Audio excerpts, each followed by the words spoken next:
Baik, kemarin kita sudah bahas 6 unit kompetensi. Jadi mengenai regulasi peraturan perundang-undangan, kemudian apa JSA, JSA itu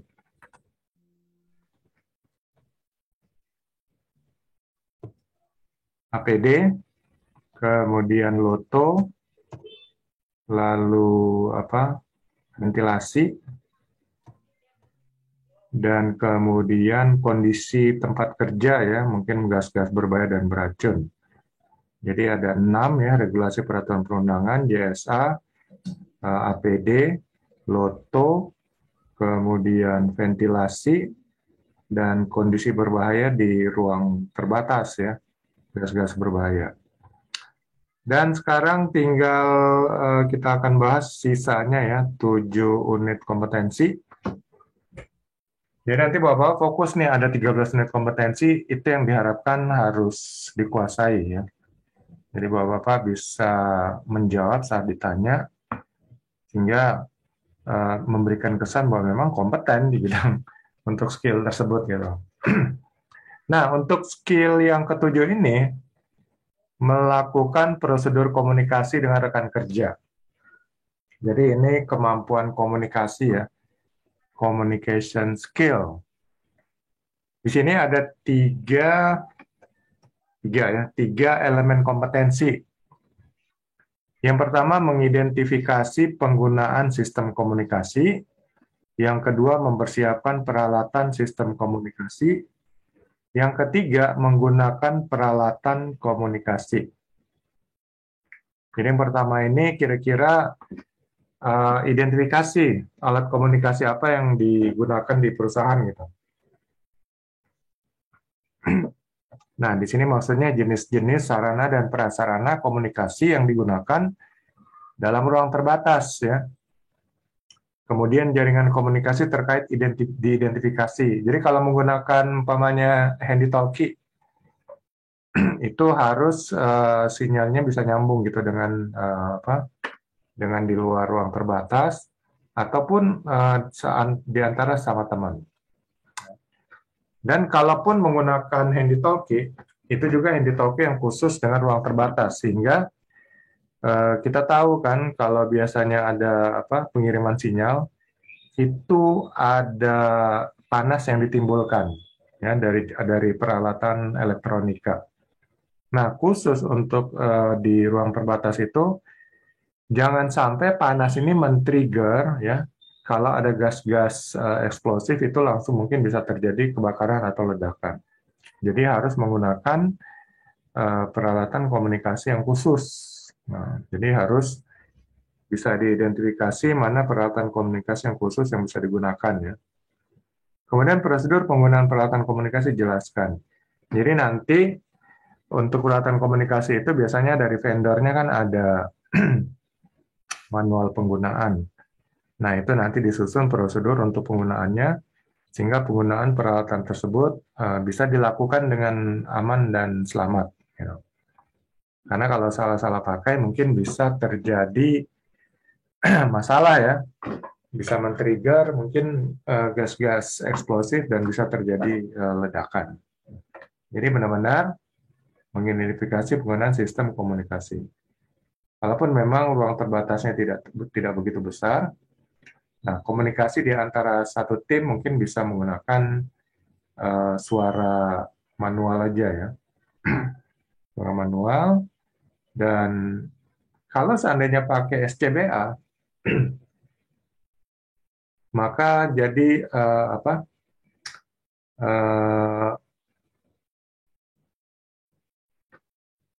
masker atau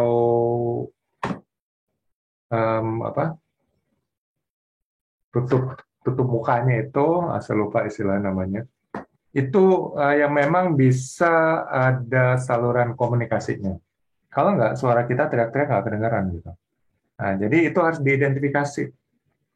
Identifikasi ini harus artinya dikenali dan dipahami ya. penggunaan-penggunaannya. Kalaupun nanti ada prosedur untuk penggunaannya secara efektif dan selamat, itu harus dilihat dari manual prosedurnya dari pabrik pembuatnya, ya, supaya lebih efektif, lebih aman, lebih selamat. Lalu yang kedua, mempersiapkan peralatan sistem komunikasi. Jadi kalau sudah tahu, diidentifikasi apa aja peralatan yang akan digunakan, disiapkan ya. Jadi peralatan komunikasi yang digunakan disiapkan, lalu kelayakan dan fungsinya peralatan komunikasi yang digunakan diperiksa. Jadi mungkin peralatan komunikasi nanti, ya, kalau terjadi keadaan darurat, bisa aja nggak pakai handy-talkie, tapi dengan memakai kode. Contohnya dengan penjaga di luar, ya, yang berjaga-jaga di luar, itu mungkin ada ditaruh tali gitu kan. Jadi setiap peserta mungkin ada diikat dengan tali. Jadi kalau terjadi keadaan darurat, tinggal tarik talinya umpamanya 3 kali sentak. Nah itu mungkin satu kode ya yang sudah disepakati dengan tim atau orang yang berjaga di luar. Berarti ada keadaan darurat. Nah itu berarti yang orang berjaga di luar mungkin langsung mempersiapkan escape breathing apparatus atau apapun peralatan yang mungkin ini, sehingga bisa segera melakukan evakuasi. Itu merupakan bagian dari komunikasi ya. Jadi komunikasi itu nggak harus suara, tapi bisa berupa gambar, bisa berupa kode, dan lain-lain sebagainya. Itu namanya komunikasi. Lalu yang elemen kompetensi yang ketiga, menggunakan peralatan komunikasi. Jadi identifikasi, siapkan, dan digunakan. Peralatan komunikasi digunakan dan komunikasi dengan jaringan yang terkait dalam pekerjaan dilakukan. Lalu peralatan komunikasi dipelihara sesuai prosedur.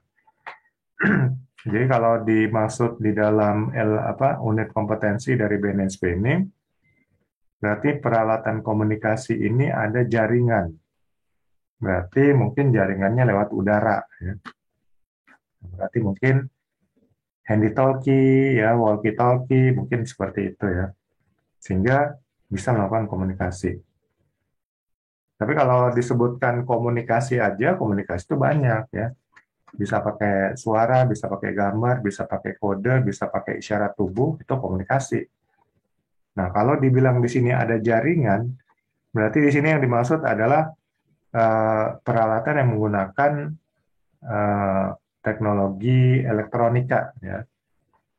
Jadi seperti yang saya katakan, kalaupun di dalam ruangan terbatas menggunakan peralatan elektronika, itu peralatan elektronika yang sudah didesain khusus untuk digunakan di dalam ruang terbatas. Jadi di situ transmit sama receive-nya itu tidak menimbulkan panas, ya. Karena menjaga aja kalau ada explosive gas, panas yang ditimbulkan itu bisa bereaksi dan kemudian bisa menimbulkan kebakaran atau ledakan. Nah ini harus menggunakan peralatan komunikasi khusus. Ya, karena di sini disebut jaringan ya, berarti ini peralatan komunikasi yang menggunakan elektronika ya. Oke, ini berarti kemampuan bagaimana menggunakan peralatan komunikasi. Kalau dibilang prosedur, berarti nanti perusahaan harus membuat prosedur terkait peralatan komunikasi tersebut yang acuannya adalah dari manual buku petunjuk dari peralatan yang bersangkutan. Nggak bisa pakai prosedur dari peralatan yang lain yang berbeda merek maupun jenisnya. Ya, harus sesuai dengan merek dan juga tipe dari merek tersebut ya. Itulah buku manualnya yang dipakai, kemudian disusun prosedurnya dalam melakukan komunikasi. Ya, ini unit kompetensi yang ketujuh atau skill yang ketujuh, menguasai dan memahami dan mampu melakukan komunikasi di ruang terbatas. Oke, kita lanjut ke unit kompetensi yang ke-8. Sini memberikan kontribusi dalam pembuatan izin kerja atau work permit ruang terbatas. Nah, jadi skill yang ke-8 ini adalah mampu membuat work permit atau mampu memberikan kontribusi dalam pembuatan work permit. Nah, work permit ini mungkin berbeda-beda antara satu perusahaan dengan perusahaan lainnya. Jadi kalau perusahaan tempat Bapak mungkin sudah ada standar format untuk work permit, nah itu aja digunakan ya. Nanti diisi, dan karena diminta menjadi salah satu portofolio ya, nanti dibuatlah salah satu contoh work permit, ya berarti pernah menggunakannya, dan situ cantumkan nama Bapak ya. Jadi walaupun sama nanti isinya, tapi namanya harus berbeda. Nah, di sini skill yang ke-8 ini mampu membuat work permit. Dalam membuat work permit, hal yang perlu Bapak-Bapak ketahui pertama adalah pekerjaannya apa gitu. Jadi nanti pekerjaan di ruang terbatasnya apa. Ya. Kemudian nanti biasanya di work permit itu hampir mirip dengan JSA ya. Jadi ada apa nama pekerjaannya, di mana dilakukan, kapan dilakukan, siapa yang melakukan pekerjaan itu, kemudian peralatan apa yang digunakan, APD apa yang digunakan, lalu bahayanya apa aja nanti disebutkan, kemudian bagaimana pengendalian bahayanya, lampirannya apa aja, apakah JSA atau apa, ada gas free certificate, ada loto mungkin dan sebagainya.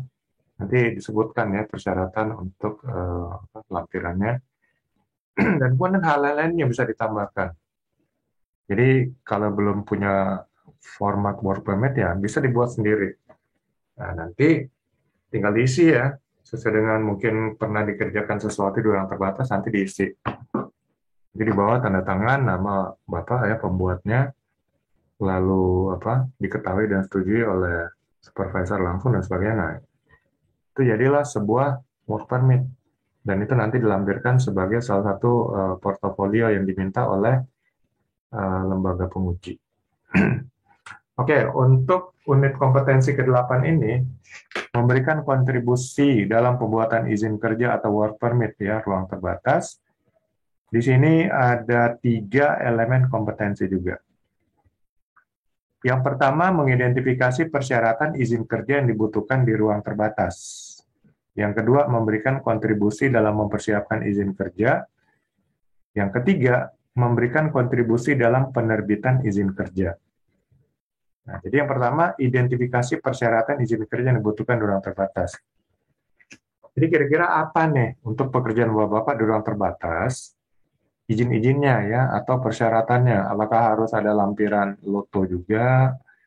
Harus ada lampiran sertifikat kompetensi? Harus ada lampiran gas free? Harus ada lampiran JSA? Kalau JSA memang wajib ya.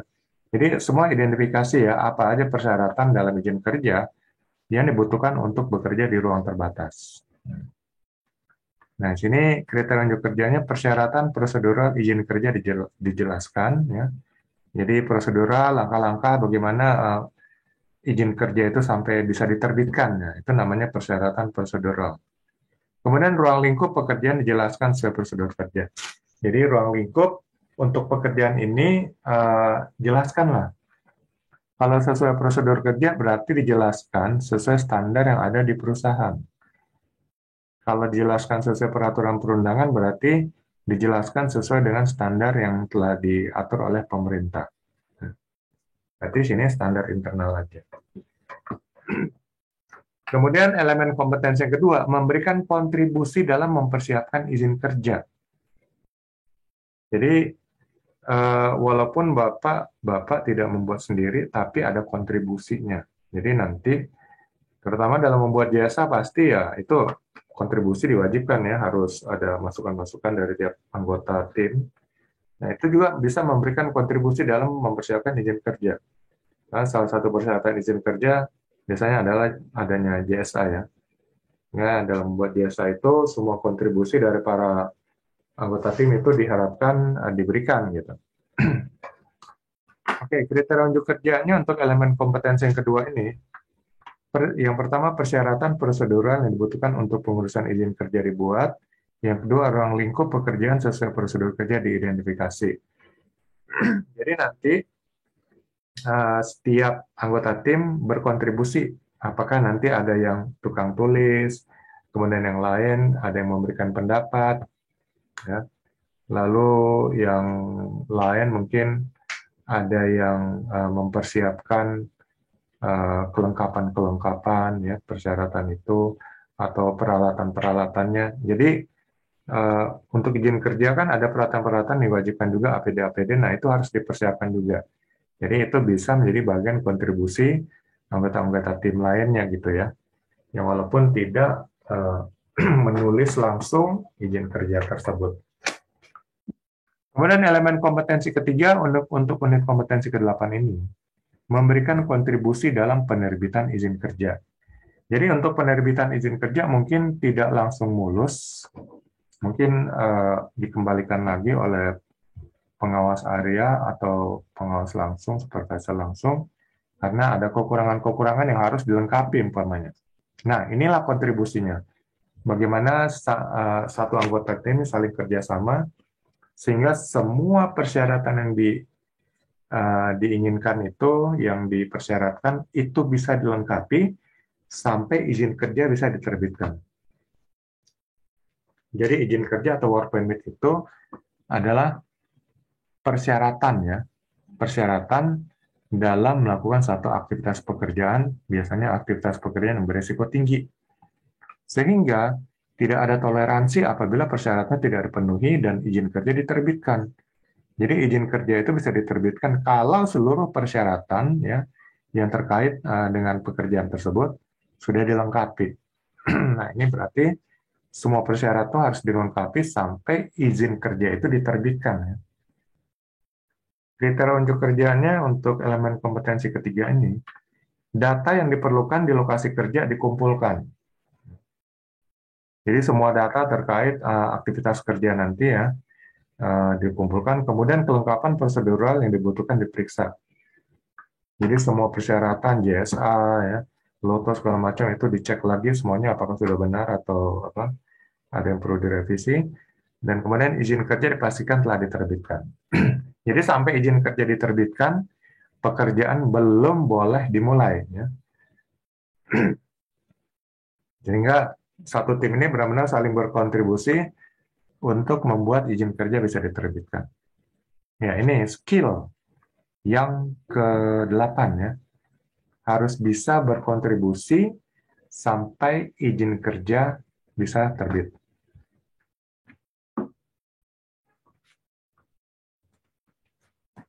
Kemudian, unit kompetensi atau skill yang ke-9, melaksanakan pekerjaan di ruang terbatas sesuai prosedur.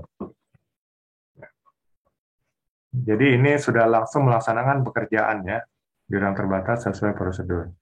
Di sini ada 3 elemen kompetensi. Yang pertama, merencanakan proses pelaksanaan pekerjaan sesuai jenis dan karakter ruang terbatas. Yang kedua, mempersiapkan pelaksanaan pekerjaan di ruang terbatas. Yang ketiga, melaksanakan proses kerja dengan konsisten. Jadi sini elemen kompetensi itu hanya membagi mulai dari merencanakan, lalu mempersiapkan, kemudian pelaksanaan. Jadi dalam merencanakan ini menghitung semua detail-detail kebutuhan terkait pekerjaan yang akan dilakukan, ya. Mulai dari sumber dayanya, skill keterampilan sumber daya, lalu kemudian peralatan-peralatan yang digunakan, dan kemudian alat pelindung diri yang digunakan, ya, dan kemudian apa, pengurusan work permit atau izin kerja, dan koordinasi dengan bagian lainnya, ya, koordinasi berupa rapat-rapat, meeting dan sebagainya, sampai semua semua pelaksanaan ini benar-benar direncanakan dengan detail dan matang. Kriteria unjuk kerjanya, jenis peralatan dan penggunaannya diidentifikasi, tahapan pekerjaan yang akan dilakukan dijelaskan, ya. Jadi dalam perencanaan juga dibuat tahapan-tahapan pekerjaan. Jadi tergantung jenis pekerjaannya, ya. Mulai tahapan awal terusnya sampai akhir, ya, sampai serah terima mungkin. Lalu sarana dan prasarana yang dibutuhkan dalam proses kerja diidentifikasi. Ya, tentunya semua peralatan alat pelindung diri, ya, mungkin juga gas detektor kalau perlu diajukan, ya. untuk dalam bagian rencana. Lalu setelah rencana ini matang, ya, benar-benar lalu mendapatkan persetujuan, persiapan. Ya. Kalau persiapan berarti rencananya sudah setujui, ya, dan kemudian tinggal mempersiapkan semua hal terkait yang sudah direncanakan. Di sini kriteria unjuk kerjanya ada 4, ya. Sarana dan prasarana yang dibutuhkan dalam proses kerja diperiksa sebelum memulai pekerjaan. Jadi dicek, ya, kelayakannya, ya, kemudian fungsinya dan sebagainya, itu agar jangan sampai udah di ruang terbatas ternyata nggak bisa digunakan, ya. Jadi kalau peralatan-peralatan mesin atau peralatan lainnya itu cek, ya, benar berfungsi atau enggak. Kemudian prosedur yang digunakan dalam proses kerja dijelaskan. Jadi artinya prosedur yang digunakan dalam proses kerja dijelaskan, paham prosedurnya. Nah, setiap anggota tim, ya, yang bekerja di ruang terbatas harus paham, ya, prosedur yang akan digunakan. Mungkin prosedur kerja, ya, lalu prosedur penggunaan alat, dan prosedur-prosedur lainnya. Itu semua harus benar-benar dipahami oleh semua anggota tim.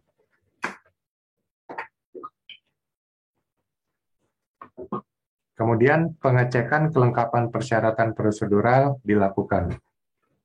Lalu ceklah dan dicek, ya, semua kelengkapan, semua peralatan dan sebagainya. Dan yang keempat, toolbox meeting dilakukan sebelum memulai pekerjaan. Jadi biasa koordinasi, ya, briefing atau toolbox meeting, sehingga di situ benar-benar mempersiapkan koordinasi, ya. Koordinasi semua sudah siap, siapa melakukan apa, sudah mengerti dan sebagainya, itu harus dipastikan lagi. Nah, ini bagian daripada persiapan, bukan perencanaan, ya. Perencanaan ini masih di atas kertas mengatur semuanya. Persiapan ini sudah mempersiapkan semua alat, kelengkapan, sarana, prasarana, ya, termasuk toolbox meetingnya, ini sudah dipersiapkan semuanya. Baru elemen kompetensi yang ketiga ini melaksanakan proses kerja dengan konsisten. Ya. Jadi semua proses kerja berdasarkan prosedur dan sebagainya ini dilaksanakan di sini. Ada 3 kriteria unjuk kerjanya. Proses kerja ruang terbatas dilaksanakan sesuai prosedur. Jadi stick to the prosedur, ya, jangan menyimpang dari prosedur yang ada. Kemudian penggunaan peralatan kerja digunakan sesuai peruntukannya. Ya, peruntukannya mungkin prosedur penggunaan peralatan kerja itu ya sesuai. Jadi harus tahu, ya, SOP untuk penggunaan peralatan yang digunakan. Lalu komunikasi dan kerjasama dengan rekan kerja dalam tim dilakukan.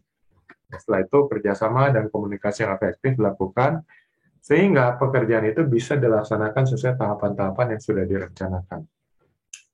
Nah, inilah unit kompetensi yang ke-9, ya, atau skill yang ke-9, melaksanakan pekerjaan di ruang terbatas sesuai prosedur.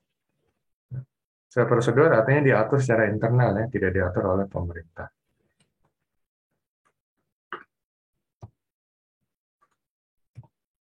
Kemudian unit kompetensi ke-10 atau skill yang ke-10, melaksanakan prosedur kerja selamat di ruang terbatas.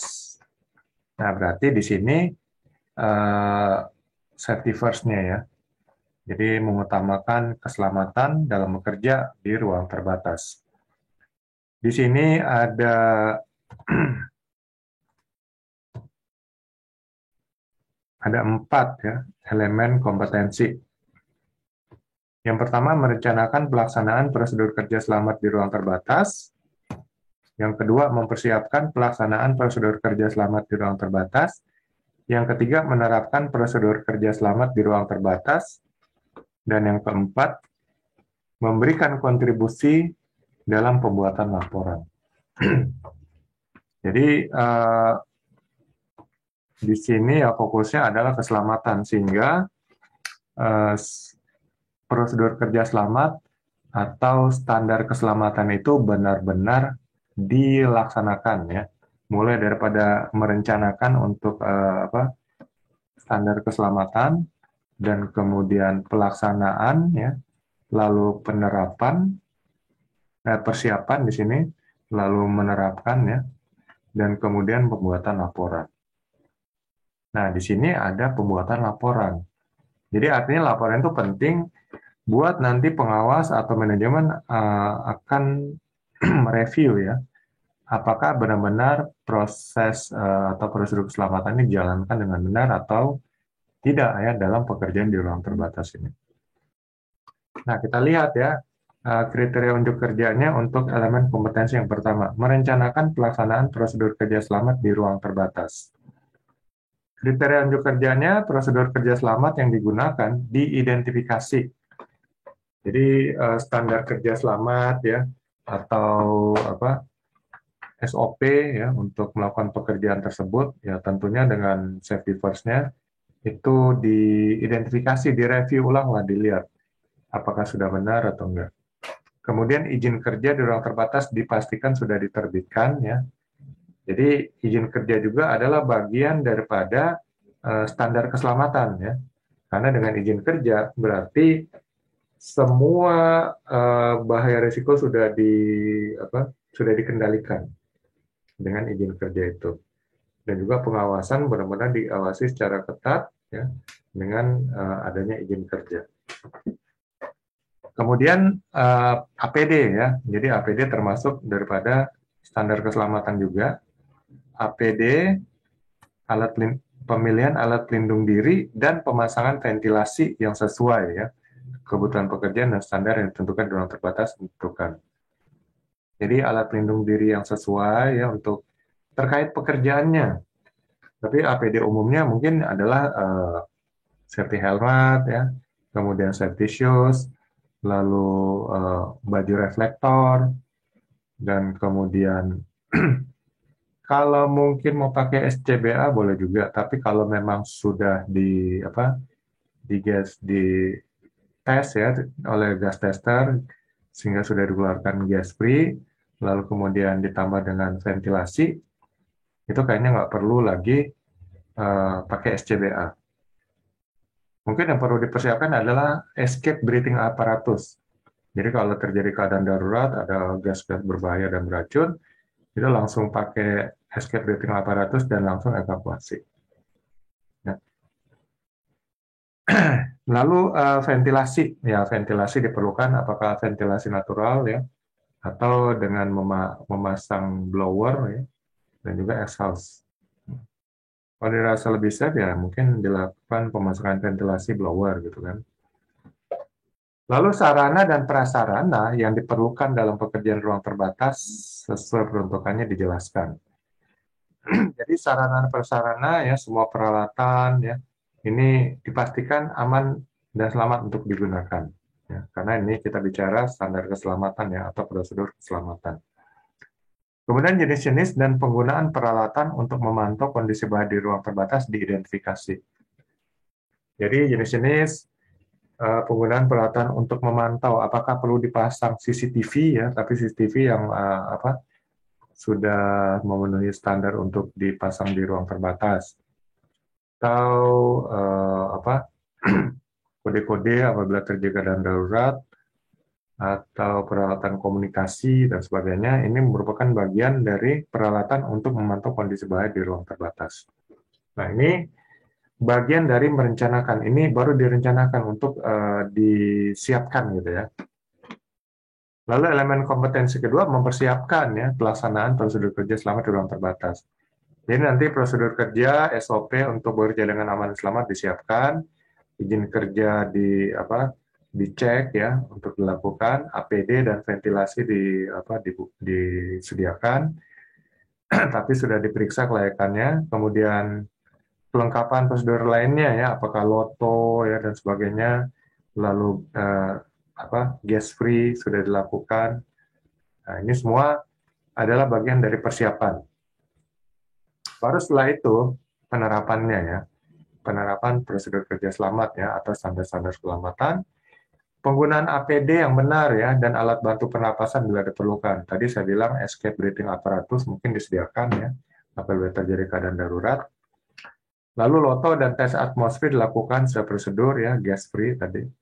Kemudian penggunaan peralatan yang digunakan dalam pekerjaan ruang terbatas dilakukan sesuai prosedur ya, sesuai dengan peruntukan peralatannya. Lalu perubahan kondisi dalam ruang terbatas diinformasikan dengan rekan kerja dalam tim. Jadi kalau ada hal yang berubah, ada tiba-tiba bunyi alarm, ada gas berbahaya, ini semua saling koordinasi dan saling mengingatkan. Dan prinsip-prinsip ergonomi dalam kegiatan pekerjaan ruang terbatas diterapkan. Jadi ergonomi itu adalah uh, pekerjaan disesuaikan dengan sikap tubuh ya. Jadi jangan bekerja nggak berhenti-berhenti, harus ada jedanya. Kemudian dalam melakukan satu aktivitas, jangan berulang-ulang selama lebih 15 menit, harus ada jedanya. Lalu sikap tubuh jangan terlalu membungkuk dan sebagainya, harus ada posisi tegak juga dan seterusnya. Itu bagian dari ergonomi ya untuk kesehatan tulang belakang dan kesehatan tubuh pada umumnya. Lalu yang terakhir memberikan kontribusi dalam pembuatan laporan. Jadi semua anggota tim itu berkontribusi, ada yang nulis, ada yang memberikan catatan-catatan, ingetin ya, tadi melakukan apa dan sebagainya, lalu pokoknya bagian dari laporan ya untuk membuat laporan. Di sini kriteria unjuk kerjanya penyimpangan penerapan prosedur kerja diinformasikan ke personel yang bertanggung jawab dalam pekerjaan. Jadi kalau ada hal-hal yang menyimpang, ada hal-hal darurat itu segera laporkan. Usulan tindakan perbaikan terhadap ketidaksesuaian penerapan prosedur kerja disampaikan. Jadi mungkin ada hal yang menyimpang itu disampaikan ya, gimana perbaikan-perbaikannya supaya tidak ada hal yang menyimpang. Seperti mungkin yang berhubungan dengan sikap dan perilaku pekerjanya ya, fungsi peralatannya dan sebagainya, itu bagian yang mungkin nanti diusulkan dalam laporan gitu kan, supaya kedepannya bisa diperbaiki dengan lebih efektif lagi aktivitas kerja di ruang terbatas. Nah ini unit kompetensi yang ke-10 atau skill yang ke-10, yaitu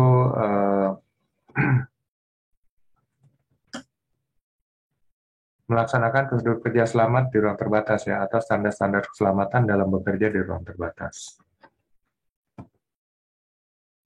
Kemudian unit kompetensi ke-11 atau skill yang ke-11 yang perlu dikuasai untuk teknisi ruang terbatas, ini adalah menggunakan alat pemadam api ringan atau APAR sesuai kebutuhan di ruang terbatas.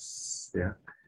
Jadi skill menggunakan APAR, ini mungkin sudah sering kita ikuti ya, basic fire itu biasanya sudah diajarkan ya, baik yang sertifikasi maupun yang internal training. Ya, biasanya sudah dilakukan, sudah diberikan, sehingga setiap pekerja tahu cara menggunakan APAR. Karena ini bagian dari skill yang diwajibkan menurut amanah Undang-Undang Nomor 1 Tahun 70 ya, Dasar Hukum K3, itu setiap pekerja harus diberikan pelatihan menggunakan alat untuk pemadam kebakaran dan juga P3K.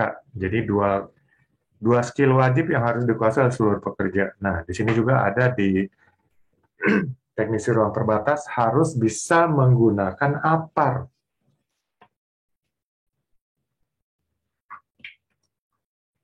Ya, di sini ada 3 elemen kompetensi. Yang pertama, merencanakan penggunaan APAR di ruang terbatas. Yang kedua, mempersiapkan penggunaan APAR yang dibutuhkan di ruang terbatas. Yang ketiga, menggunakan APAR sesuai jenis dan kelasnya. Jadi kalau di ruang terbatas itu, kalau menggunakan yang CO2 adalah berbahaya ya. Karena kemarin kita sudah bahas inert gas. Jadi kalau gas CO2-nya naik, oksigennya turun. Ya. Tapi kalau memang ventilasinya bagus, ya, ada blower, ada exhaust, mungkin nggak apa-apa menggunakan APAR yang CO2, karena dia langsung akan dikeluarkan, ya, udara akan selalu berganti di ruang terbatas tersebut. Tapi kalau seandainya tidak ada blower, ya mungkin tidak disarankan untuk menggunakan APAR yang CO2, mungkin yang dry powder aja. Nah, di sini elemen kompetensi yang pertama merencanakan menggunakan APAR di ruang terbatas. Ya. Kriteria unjuk kerjanya, proses terjadinya kebakaran di ruang terbatas dijelaskan. Jadi apa-apa saja mungkin yang bisa menimbulkan kebakaran. Ya, tadi terutama gas-gas eksplosif ya, atau gas-gas flammable yang mungkin ada, itu mungkin bisa menyebabkan terjadinya kebakaran atau ledakan di ruang terbatas. Kemudian penyebab-penyebab terjadinya kebakaran dijelaskan. Yang jelas, kebakaran itu terjadi karena ada segitiga api. Ya, ada panas, ada Sumber panas. oksigen, dan kemudian ada bahan bakar. Ini di ruang terbatas itu memungkinkan seperti itu ya. Dan jadi harus ekstra hati-hati juga karena tiga komponen api ini ada semua. Kemudian berbagai jenis dan kelas APAR yang dibutuhkan dijelaskan. Ini tadi ada APAR air ya. Kalau air itu efektif untuk kayu, kertas yang terbakar itu efektif. Karena kalau air itu dia akan mendinginkan ya. Jadi berdasarkan segitiga api ada panas ya. Jadi elemen panas ini yang dihilangkan dengan air karena air bersifat mendinginkan. Sehingga salah satu dari komponen segitiga api dihilang, maka apinya mungkin akan padam. Tapi untuk air tidak efektif untuk kebakaran-kebakaran metal, kebakaran zat cair atau uh, kebakaran lainnya ya, hanya mungkin kertas, kayu dan sebagainya. Jadi yang lebih efektif mungkin dry powder. Tapi kalau dry powder memang harus melakukan pembersihan lagi nanti saat kelompoknya di tangki digunakan untuk pengisian bahan kimia atau bahan bakar. Kalau seandainya digunakan ya. Jadi tergantung lah apa yang paling cocok ya untuk digunakan. Tadi yang paling bersih mungkin CO2. Tapi tadi saya bilang kalau tidak ada ventilasi yang baik ya jangan gunakan CO2. Kali ada blower ya yang difungsikan terus-menerus mungkin bisa dibawa aparnya yang CO2. Kemudian penggunaan dan syarat-syarat penempatan APAR di ruang terbatas jelaskan. Jadi nanti APAR itu dibawa ya, ditaruh satu tempat yang memang sama-sama disepakati oleh seluruh anggota tim, sehingga siapapun yang berada dekat itu paham dan tahu. Kemudian kalau memang terjadi muncul percikan api langsung memang digunakan dan digunakan untuk memadamkan api ya. Karena biasanya api kalau masih kecil masih mudah dikendalikan. Tapi kalau dia semakin besar, itu akan sangat sulit untuk mengendalikan api tersebut. Dan kemudian mempersiapkan penggunaan APAR yang dibutuhkan di ruang terbatas. Ya. Tadi perencanaan untuk penggunaan APAR, kemudian sini mempersiapkan. Jadi di sini APAR yang dibutuhkan di ruang terbatas siapkan, ya, sesuai jenis dan kelasnya yang sama-sama sudah didiskusikan mana yang paling cocok, ya, itu yang kemudian dipilih. Kemudian prosedur penggunaan APAR siapkan.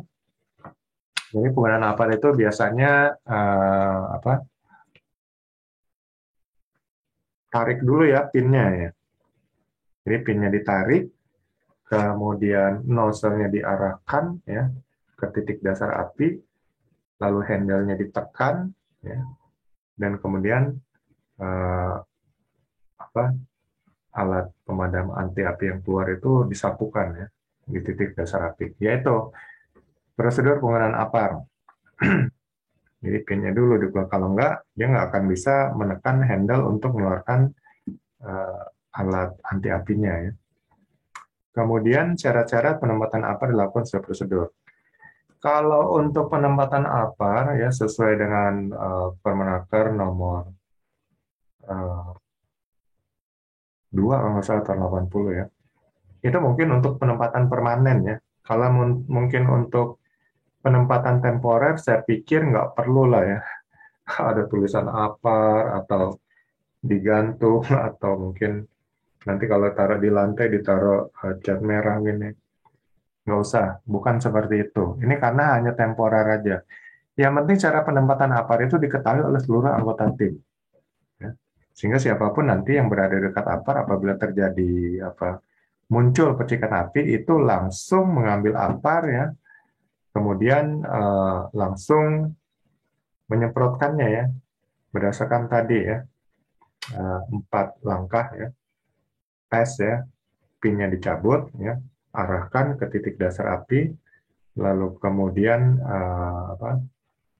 handle-nya ditekan untuk mengeluarkan bahan anti api dan kemudian disapukan. Kemudian menggunakan apar sejenis dan kelasnya ya. Penggunaan berbagai jenis dan kelas apar yang dibutuhkan dilakukan sesuai prosedur. Jadi nanti kalau memang CO2 yang dipilih ya gunakan sesuai prosedur ya, untuk penggunaan apar CO2. Kalau dry powder ya sesuai prosedur dry powder. Biasanya di tabung apar itu sudah dijelaskan ya prosedur penggunaannya untuk masing-masing jenis apar. Kemudian cara pemeliharaan dan penyimpanan apar dilakukan sesuai prosedur. Kalau ini sih menurut saya lebay ya, karena ini kan pekerjaan temporer, bukan pekerjaan terus-menerus, sehingga kayaknya pemeliharaan apar itu enggak, ini sesuai prosedur atau sesuai regulasi, enggak lah. Jadi intinya apar itu ya dalam kondisi baik lah. Jangan sampai apar yang memang sudah kosong atau kalau dry powder sudah beku karena sudah lebih setahun nggak diganti dan sebagainya, itu enggak ya. Kalau pemeliharaan ini mungkin dalam reguler lah, karena pekerjaan di ruang terbatas menurut saya sih temporer ya, sehingga nggak perlulah pemeliharaan, paling hanya beberapa hari digunakan. Apar yang siap pakai, Pak? Ya, Apar yang sudah siap pakai. ya itu maksud saya tadi, yang jelas harusnya di sini persiapan apar sini ya. Jadi aparnya sudah dicek semua di sini. Ya di sini kan sehingga jangan sampai apar yang sudah kadaluarsa, dry powder sudah membeku, CO2-nya tekanannya sudah tidak memadai, ya kalau pakai CO2 dan seterusnya. Jadi maksudnya pengecekannya, bukan pemeliharaan. Ya. Kalau pemeliharaan itu ya berarti reguler ya, dan itu mungkin bukan pekerjaan temporer. Mungkin penggunaan kata-katanya menurut saya kurang tepat. Lalu cara peletakan apar lokasi kerja dilakukan sesuai peraturan yang berlaku. Ya kalau dibilang sesuai Permen nomor 2 tahun 80 ya enggak juga lah. Itu kan untuk penempatan apar yang permanen. Ya. Intinya peletakan apar itu diketahui oleh seluruh anggota tim. Ya. Sepakati bersama kita taruh di sini. Ini kan ruang terbatas, bukan ruang yang permanen gitu. Okay. Mungkin saya kritik aja gini. Poin 32 dan 33 ini. Tapi intinya skillnya bahwa Bapak adalah menguasai penggunaan apar. Ya. Apalagi nanti kalau di ruang terbatas, itu kalau salah satu yang terdekat apar ternyata nggak tahu, lalu api makin besar dan mungkin berbahaya. Mendingan langsung evakuasi aja kalau gitu. Jadi intinya sanggup menggunakan apar di ruang terbatas. Apalagi kalau menguasai regulasinya, ya itu nanti dalam pekerjaan permanen ya, di luar ruang terbatas gitu. Karena ini kan kebutuhan ruang terbatas gitu kan, nggak permanen penggunaan apar. Oke, ini skill yang ke-11 atau unit kompetensi yang ke-11.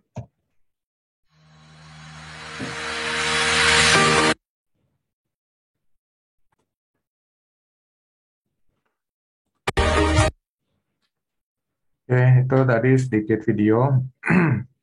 Nggak ada, saya nggak rekam, nanti kena itu ada hak cipta, malah videonya di ban sama YouTube ya. Jadi saya nggak rekam nanti. Lalu unit kompetensi yang ke-12 atau skill yang ke-12, melakukan pertolongan pertama pada kecelakaan atau P3K. Jadi tadi saya bilang 2 skill wajib ya menurut Undang-Undang Nomor 1 Tahun 70 atau itu dasar hukum ketiga adalah bagaimana bisa melakukan pemadaman api, pemadaman kebakaran, dan juga melakukan pertolongan pertama. Jadi ini 2 skill wajib yang harus dikuasai oleh seluruh pekerja, bukan hanya orang safety. Pertolongan pertama, biasanya kalau bahasa Inggrisnya first aid. First aid, itu pertolongan atau bantuan. Jadi intinya kalau seseorang mengalami suatu sakit, cedera atau apa, nah orang yang berada di dekatnya itulah yang pertama memberikan pertolongan supaya sakitnya tidak bertambah parah, supaya dia tidak mungkin meninggal dunia atau luka atau cederanya tidak makin bertambah parah. Itu namanya first aid. Jadi pertolongan pertama atau first aid ini bukan menyembuhkan ya.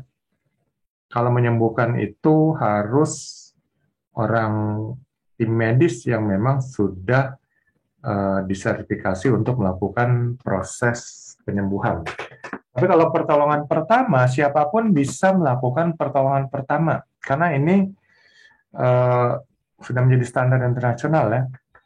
Karena kalau orang cedera atau orang sakit, tidak bernafas, tidak berikan pertolongan pertama, kalau menunggu tim medis datang ya mungkin keburu meninggal dunia. Atau kalau orang yang cedera, pendarahan, masih menunggu tim medis juga, ya keburu kehabisan darah. Jadi pertolongan pertama ini untuk meringankan cedera atau luka ya, atau orang yang mungkin kalau menunggu waktu lama bisa meninggal dunia ya. Golden time ya kalau istilahnya untuk CPR, dia harus bisa dilakukan. Nah inilah pertolongan pertama, first aid. Jadi siapapun yang berada dekat si korban harus bisa melakukannya. Nah, gitu ya. Jadi prosedurnya sebelum dia melakukan pertolongan, cek dulu kondisinya sekitar apakah aman untuk melakukan pertolongan, dan kemudian segera telepon ke bagian tim emergensi atau rumah sakit terdekat atau nomor telepon darurat, beritahukan kunci di mana korban seperti apa dan sebagainya, baru dilakukan pertolongan. Ya.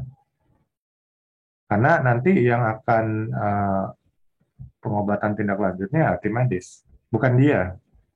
Kalau dia nggak memberitahukan telepon dulu, ya repot. Masa dia mau menyembuhkan atau sampai kapan dia harus berada di dekat si korban. Yaitu kira-kira prosedurnya. Setelah itu dia melakukan prosedur untuk pertolongan pertama sesuai dengan jenis cedera atau sakit atau keparahan yang dialami oleh korban. Nah, di sini ada tiga elemen kompetensi. Yang pertama, merencanakan pelaksanaan P3K di ruang terbatas. Yang kedua, mempersiapkan penanganan P3K di ruang terbatas. Yang ketiga, melaksanakan. Jadi sama ya. Pertama, perencanaan, persiapan, pelaksanaan. Jadi dalam merencanakan P3K ruang terbatas, ini memahami jenis kecelakaan yang mungkin terjadi di ruang terbatas ya. Sangat binatang berbisa, umpamanya. Siapin obat-obatannya. Bahan dan peralatan yang dibutuhkan untuk melakukan P3K ruang terbatas jelaskan. Lalu jenis-jenis tindakan P3K yang harus dilakukan di ruang terbatas jelaskan. Ya, apapun cedera atau lukanya itu semua nanti di list lah, didaftarkan ya. Dan kemudian bagaimana pertolongan pertama dilakukan. Nah, itu dipelajari, dilatih, dan kemudian nanti saat memang benar-benar dibutuhkan sudah siap. Lalu mempersiapkan penanganan P3K di ruang terbatas. Di sini bahan dan peralatan P3K yang dibutuhkan disiapkan sesuai jenis kecelakaan yang mungkin terjadi. Lalu prosedur penanganan P3K pada korban kecelakaan disiapkan. Ya. Lalu setelah itu melaksanakan P3K sesuai prosedur di ruang terbatas. Ya. Di sini pelaksanaan proses pelaksanaan P3K di ruang terbatas dilakukan sesuai prosedur. Kerjasama tim pada saat melakukan P3K dilakukan.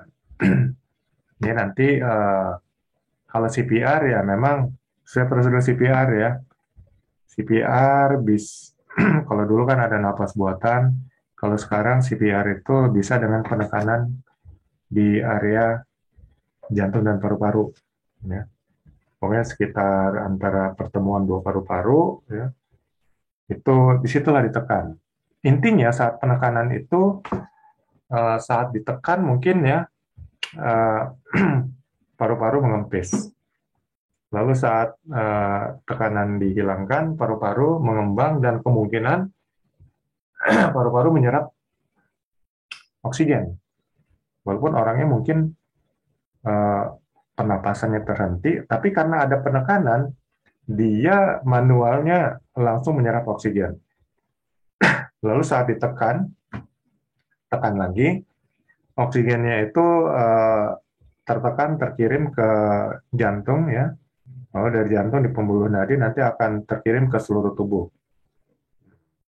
Dan begitu apa tekan ya, dia akan mengirim apa oksigen ke jantung. Begitu diangkat tekanannya, paru-paru menyerap oksigen. Jadi sebenarnya tanpa pernapasan buatan pun ya, dengan metode compressing atau penekanan ke paru-paru dan jantung itu sudah cukup. Ya. Kalau dulu memang harus pakai nafas buatan. Cuman kan repot nafas buatan mungkin kalau si korban ada penyakit menular bisa kejangkit ya. Atau kita ada penyakit menular yang jangkitin si korban gitu. Nah, jadi sekarang metode CPR mungkin lebih penekanan kepada penekanan jantung paru aja. Itu juga sama efektifnya dengan digabung antara nafas buatan dengan penekanan. Lalu kalau umpamanya tersengat binatang berbisa, ya itu sudah siapkan mungkin ya tali sehingga diikat umpamanya jangan sampai ini bisanya ke jantung gitu. Jadi bagian mengarah ke jantung itu diikat sehingga tertahan di situ.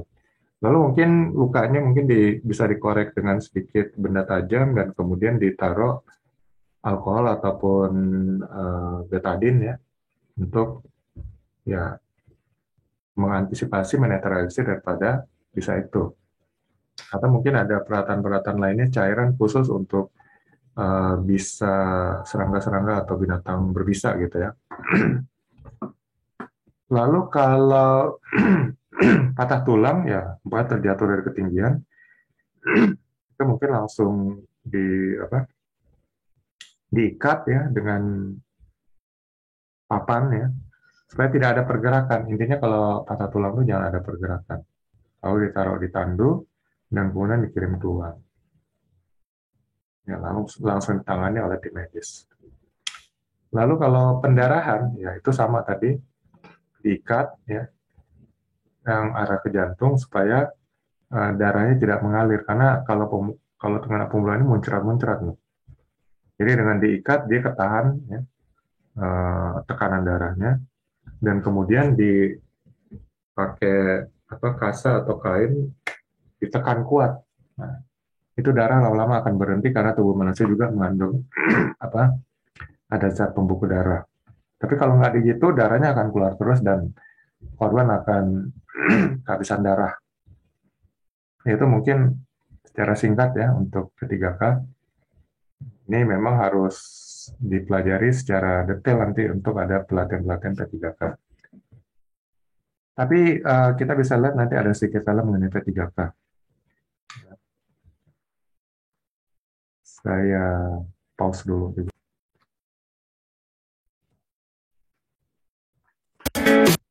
Lihat adegan berikut ini.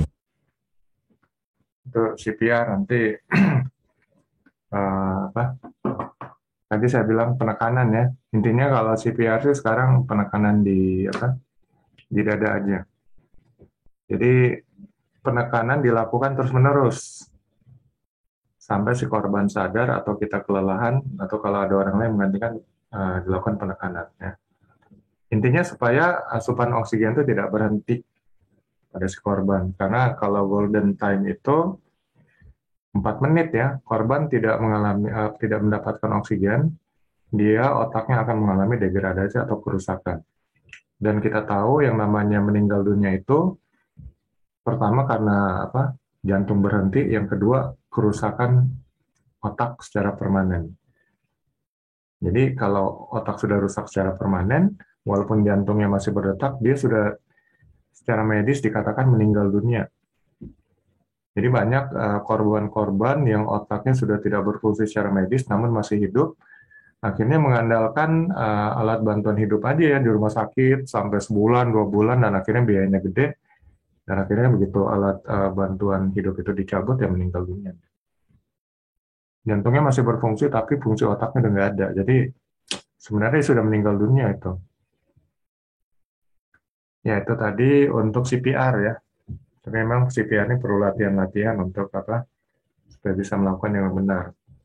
Sehingga Bapak-Bapak mungkin yang sudah memiliki keterampilan juga untuk P3K, baik yang dilakukan secara internal maupun sertifikasi ya.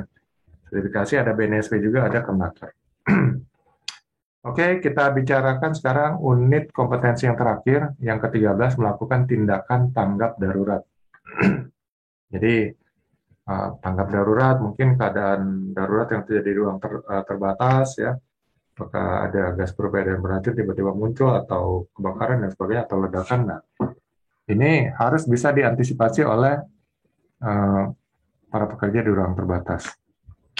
Di sini ada tiga elemen kompetensi. Yang pertama, merencanakan tanggap darurat di pekerjaan ruang terbatas. Yang kedua, mempersiapkan pelaksanaan tanggap darurat. Yang ketiga, melaksanakan. Jadi sama ya, perencanaan, persiapan, pelaksanaan. Jadi modusnya sama, ini cara buat untuk apa unit kompetensinya. Pertama, merencanakan tanggap darurat di pekerjaan ruang terbatas. Kriteria unjuk kerjanya teknik emergency response plan ya, rencana tanggap darurat dijelaskan. Jadi nanti bersama tim itu mempersiapkan ERP-nya ya, emergency response plan atau rencana tanggap darurat. Jadi sudah diidentifikasi keadaan darurat apa saja mungkin terjadi terkait pekerjaan di ruang terbatas. Nah itu nanti kalau terjadi ini apa yang harus dilakukan? Nah itu namanya rencana tanggap darurat. Kalau perlu dibikin plan B ya. Jadi kalau plan A ini nggak mungkin dilakukan, ada plan B. Jadi nanti ini emergency response plan ini dilatih-latih ya, drill, sehingga menjadi suatu spontanitas. Lalu kalau apa ketua tim bilang plan B ya langsung plan B, nggak nanya lagi plan B gimana gitu, karena sudah sering latihan. Nah ini namanya emergency response plan. Kemudian gugus kerja dan peralatan tanggap darurat serta perlengkapan yang dibutuhkan diidentifikasi. Jadi mungkin nanti keadaan darurat ya ini di ruang terbatas ya, apa aja. Nah, tadi saya bilang mungkin ya perlunya emergency breathing apparatus ya. Jadi itu aja mungkin disediakan. Setelah memasang emergency breathing apparatus itu mungkin langsung evakuasi. Kemudian penilaian perubahan kondisi yang memburuk diidentifikasi secara prosedur.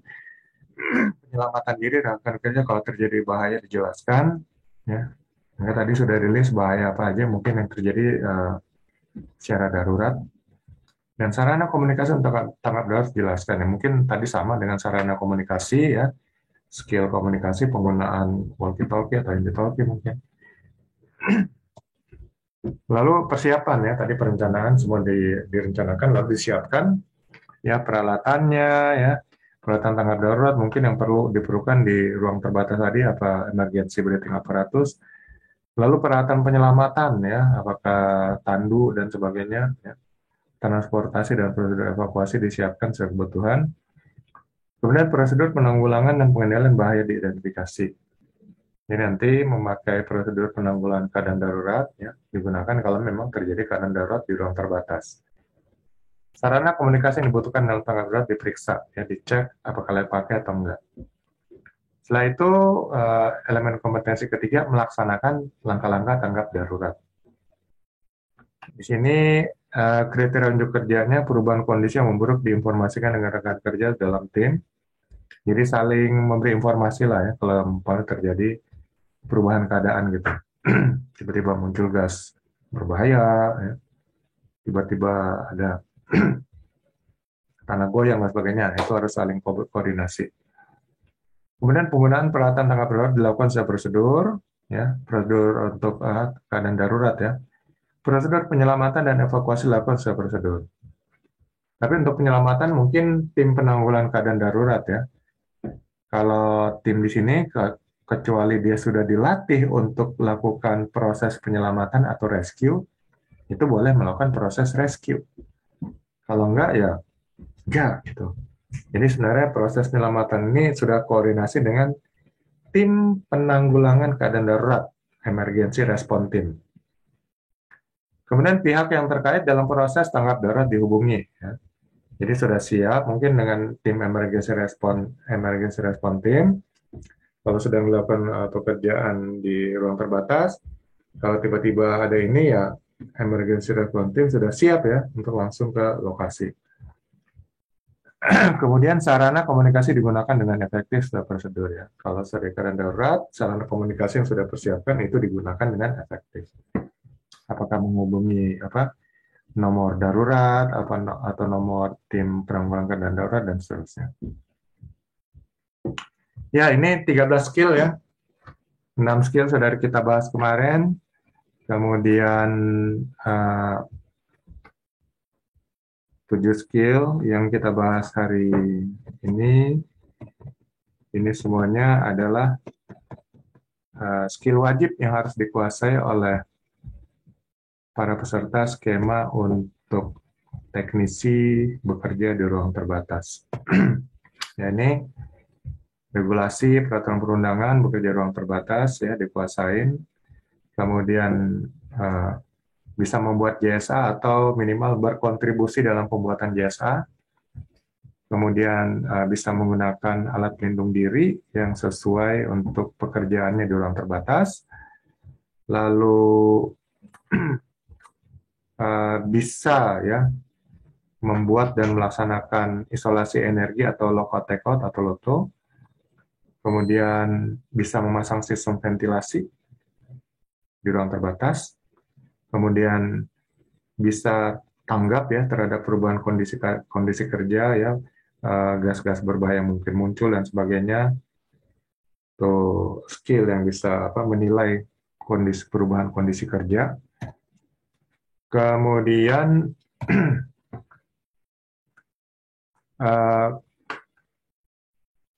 menguasai prosedur komunikasi dan peralatan komunikasi yang akan digunakan di ruang terbatas. Lalu mampu membuat work permit atau minimal memberikan kontribusi dalam pembuatan work permit.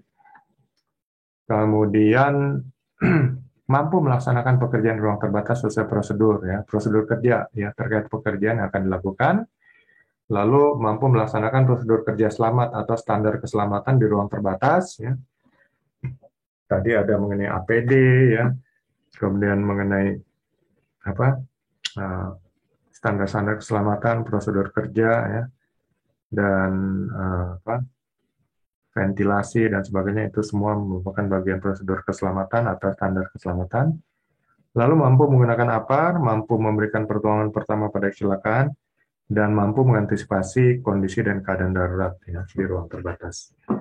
Ini 13 unit kompetensi dan 13 skill yang perlu dikuasai Bapak-Bapak sehingga dapat dinyatakan kompeten sebagai atau dalam skema teknisi K3 ruang terbatas.